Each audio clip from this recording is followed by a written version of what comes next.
Hey, we're going to be talking about how to build a business for yourself, predominantly using online when you are super busy and maybe you're doing it alone. Because some people could be married, but in a situation where they have to do it all because the spouse is either, gone working all the time or maybe stationed away. So you may be married, but you have to do it all yourself. And that's why I didn't want to title this, if you're a single parent, how to build your business. Because you could be married, you could have be a single parent, you could be just super crazy busy and still be able to build an online business. I'm going to share with you my steps on how I did it when I was back building my first career in business in the fitness industry. And that was before I became a coach in network marketing. But when I was a coach with network marketing, I was married, I was pregnant, I had a son, but my husband was gone for 12 hours out of the day. So I kind of was on my own for a great amount of time. So when you want it to be a plan A business, meaning this is your income, how can you get a business for yourself off the ground? Now, the two types of businesses, to give you an idea of my experience of where I was independently working for myself. The first one was just working as an independent consultant, working to build my career in the fitness industry as a presenter, as a workout video film person, as well as a area promotions director, working in a territory and being able to develop that. And I did also work in a full-time capacity mentoring other people who were working to do that. That was my first career where I was trying to figure out how to do this when I had a full-time job. So I wasn't married. I had a full-time job that made me travel the world every week, living out of a suitcase for digital x-ray equipment. I had that full-time job on airplanes all the time when the airplanes did not have Wi-Fi, and living out of hotels, stuck in hospitals in lead rooms because it was the radiology department. So I was not able to easily make phone calls and all of that. And this is why I was able to be able to build that first fitness career around that busy craziness. No help, crazy busy work schedule, not a lot of opportunity to be able to just jump online, which it wasn't huge back then. That was around 2000, 2004 is when I was really launching. So then with coaching, I'm in network marketing. That's the second solid career. That's our full-time income. I want to share with you exactly what can you do so you can grow your business. So I've got all my points written down here of exactly what did I do way back in 2000 when I was single, no kids, but flying all over the country, working in hospitals, trapped in lead x-ray rooms, not able to jump online, not able to call anyone, not able to really build a business at all. And how did I launch that fitness career business to the highest success of that company? And then also again in 2008, when I was 5 months pregnant, had a 1.5-year-old son, and I had a full-time job, 3 part-time jobs. My husband traveled, was gone for 12 hours a day in his CIO business. How did I launch the Team Beachbody network marketing business in those beginning years and hit the top in the company within the first year and a half, which meant my daughter's first year of her life is when I was able to achieve that in the company. It's possible, but it's only because if you want to make it. Now, I'm going to be honest. I did sacrifice a lot of time with constantly being in my office and working, and I was not with my husband all the time. And I found ways to entertain the kids with little Einsteins and all. So it's not that I was completely present, and that was a choice that I had to make for that small moment in time. But look at us now with our kids. And network marketing is this is the first business of network marketing that I've ever done. I've never, ever done network marketing before. All right, so let's get started. The first thing that I'm going to tell you you have to do is in your overall life, you have to have a schedule. So every day you should know what you have to do, and it shouldn't be just wake up and go with the flow. So you have to run your life by a schedule. So I'm not talking about anything with the online business or the home business that you're trying to develop. I'm just talking about in general, in your life. You can't leave things up to chance. Everything has to have a schedule, and you should have an expectation for it. The second thing that you definitely need to make sure that you either not do or remove is you can't be a yes person. person. So that's the first part of it. You can't be a yes person. And I know sometimes that people get in very uncomfortable situations. They get cornered and pressured to be president of the classroom mom, like the classroom mom for the year. Yes, I will do that. Hey, will you run this book fair? Yes, I will do that. Hey, will you drive the kids to their 3 sports after school? Sure, I will do that for all of us. Some people really have a hard time and just can't say no.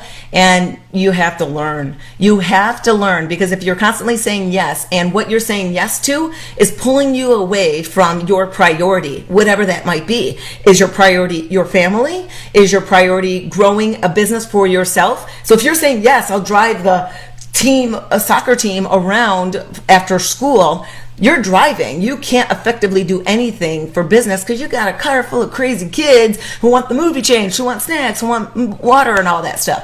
So you can't. If you say yes to that, then you just said no to wanting to be successful in your business. And the same thing when you're saying, yes, I will be classroom mom. You're saying you're willing to slow down or maybe even halt the pace of your growth of your own personal business, the one we call a plan B. And the reason why it's a plan B is because most times people are working for someone else, which is their plan A. But most of the time people don't always want to work for someone else. People want to have control over their own time. So plan B, if you build it, can be your plan A, and that's yours. That's your control, that's your time, and that's your own freedom as well. So you can't be a yes person. If you're a yes person, how do you avoid that? Well, first thing is don't answer right away. So if someone says, hey, can you come and run the book fair this weekend? Rather than you just being like, yes. You know in your head you got nothing going on this weekend, don't say yes. What should you say? Buy yourself time. Always say, ooh, let me check with my schedule. I'm not sure. I don't have my calendar here. If you do have a significant other, say, let me check with my husband or with my partner. I'm not sure if we got things going on. I just want to check. And you don't have to respond right away.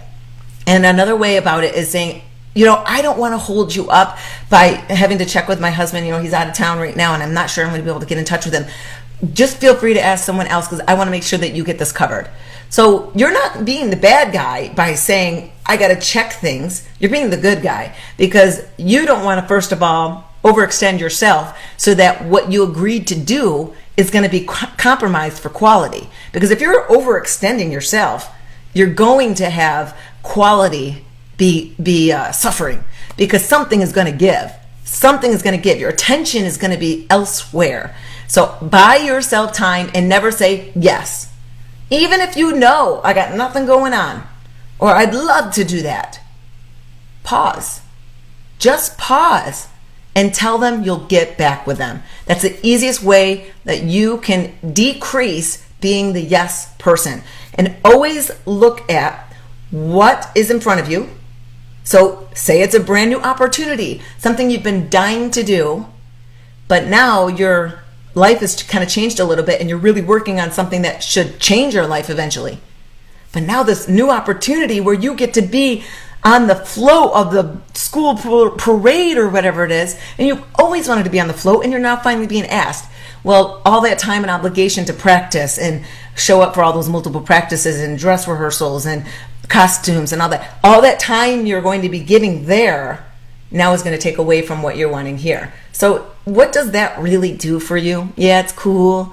But you know what? People won't remember. Sorry, you think that people will never forget me. I'm so cool up on that float. People won't ever forget me. You know what? People forget you. I filmed many fitness videos. I was one of the top people in the fitness company that we were running with Shalene Johnson. And I am so forgotten these days. Like, I don't really care.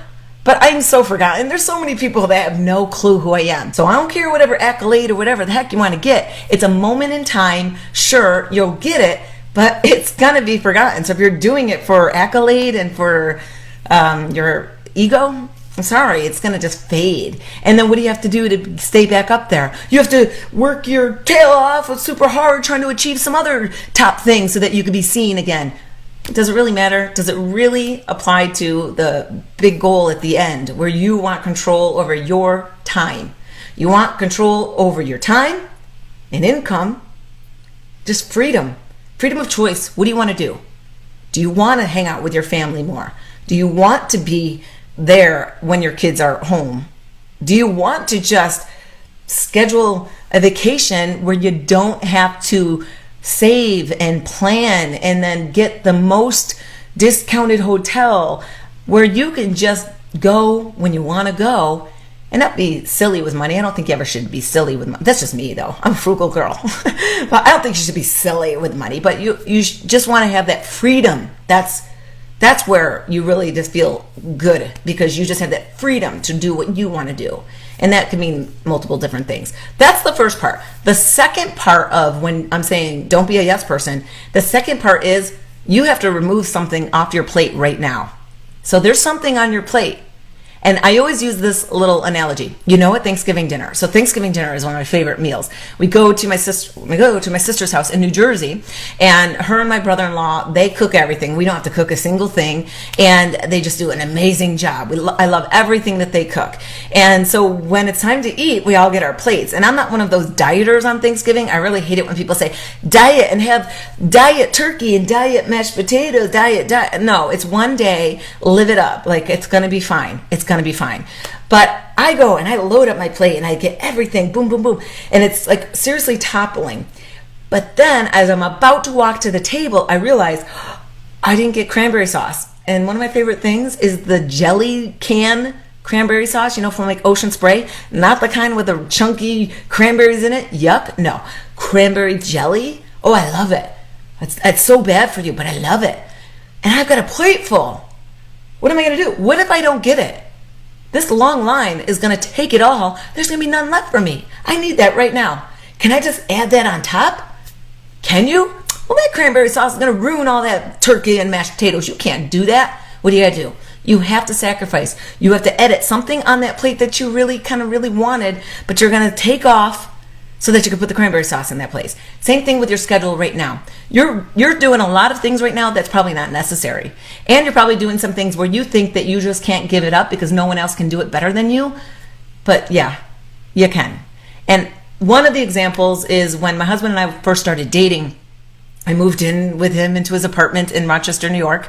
And at that time, he really wanted to bring in, I think it was when we first bought our house, he really wanted to bring in a house cleaner like once a week. And I'm like, no, I could do it myself. I could easily whip this house and clean it. The same thing with mowing the lawn. I loved mowing the lawn because that was when I got my suntan. And up in New York, you wanted to take every ounce of sun that you could. And I was like, no, I don't want to hire someone to do the lawn. I want to do it. But for me to mow our lawn, for me and him, when him and I would clean the house, it was Saturday. Cleaning. Saturday, when we both had full-time jobs, working Monday through Friday, and all of Saturday we're cleaning toilets.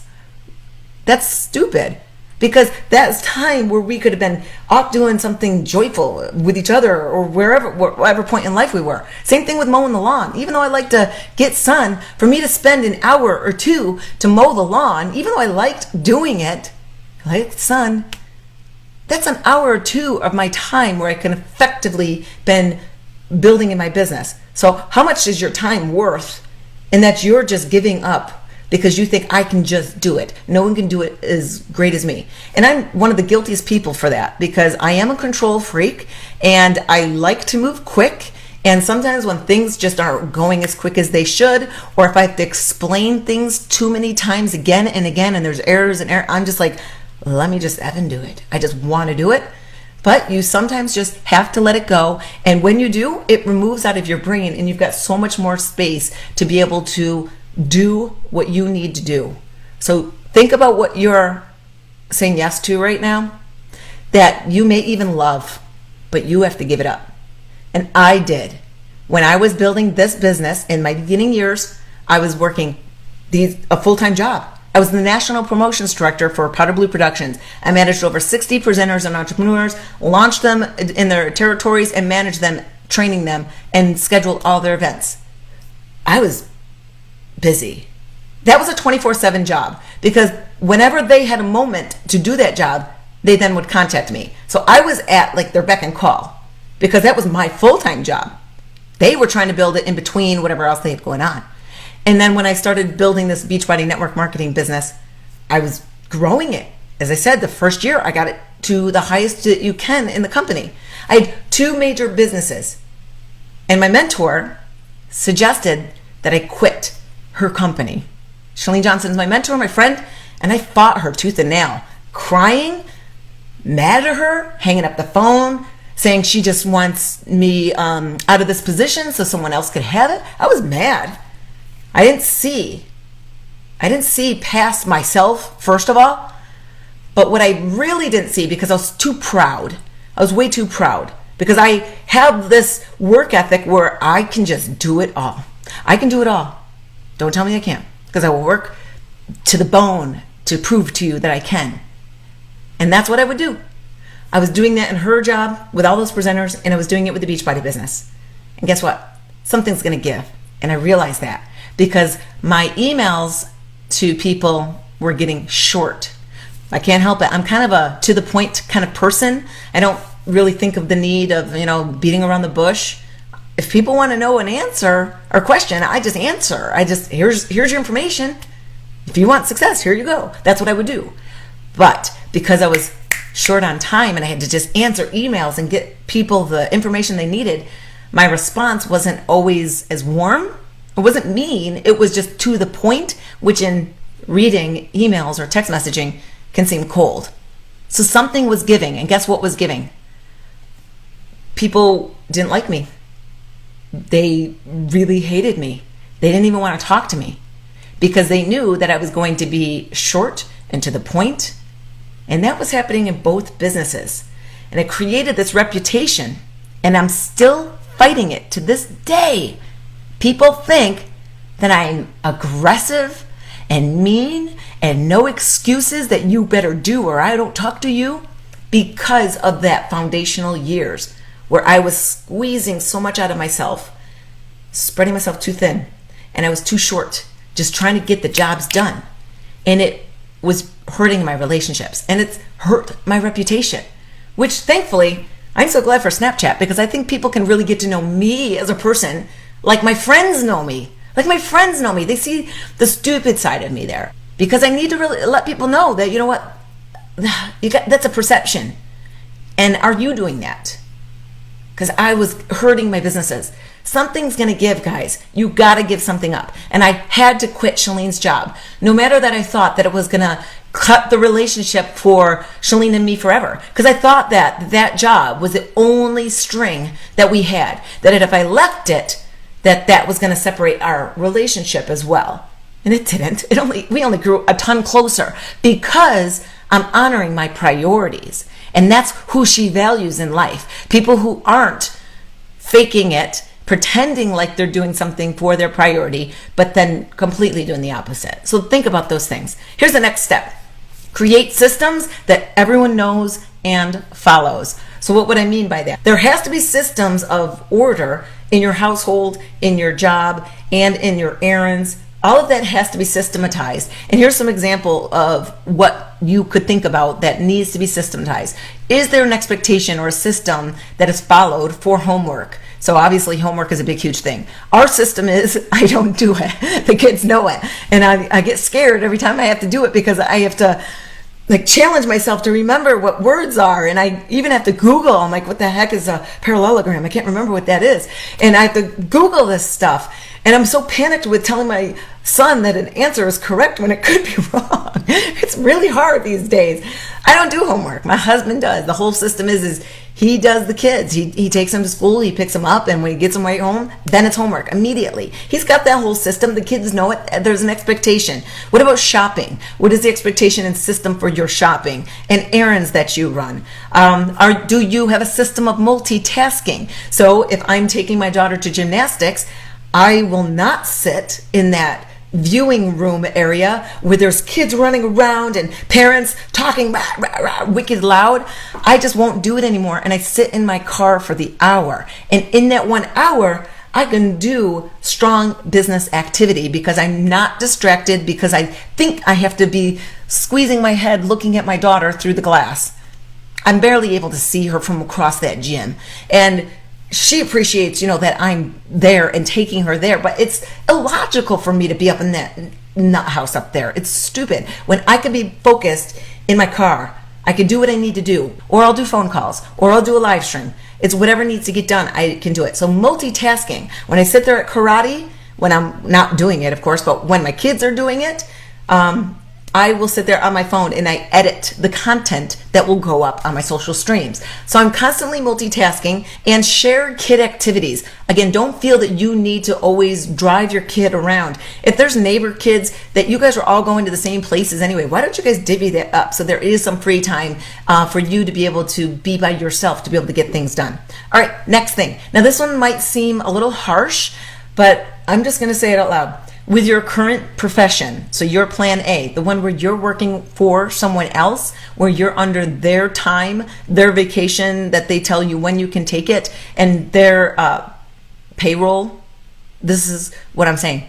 Do what is required. Okay, so are you that person, which I'm saying, this is a decision. So listen to me, guys. This is your decision to be one of the employees that does go above and beyond. So I'm not saying don't, because do it if you want to. But you got to be okay with that's eating into the time that you now have for your private personal life and your business growth.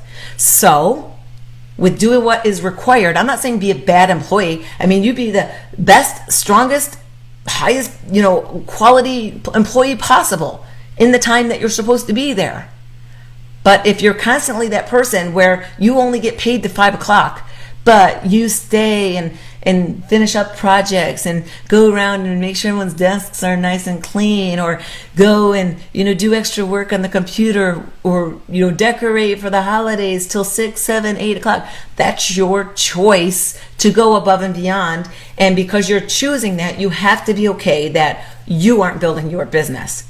So, okay, you got to be okay with that. But if you're like, I really don't need to be here, I'm not getting paid for this, don't. Be the best employee on the clock.